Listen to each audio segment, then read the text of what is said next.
کیا آپ کو معلوم ہے کہ اب تک 7,703 لوگ فلسطین میں شہید ہو چکے ہیں، جس میں 3,195 بچے ہیں اور ان میں سے تقریباً 10 سال سے کم عمر کے ہیں؟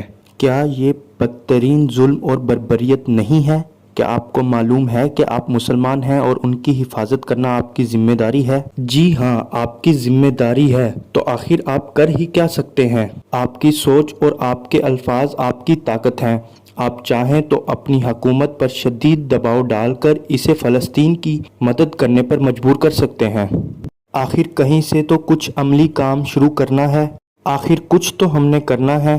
کیوں نہ آج اس عہد سے شروع کریں کہ ہم اپنے لوکل کونسلرز سے لے کر M P A M N A کو کلیئرلی بتا دیں، اگر فلسطین کو آزاد کروانے کے لیے انہوں نے گورنمنٹ پر پریشر نہیں ڈالا اور اس کو اپنا گول نہیں بنایا تو الیکشن کے وقت اس میں سے کسی کو بھی ہم ووٹ نہیں دیں گے۔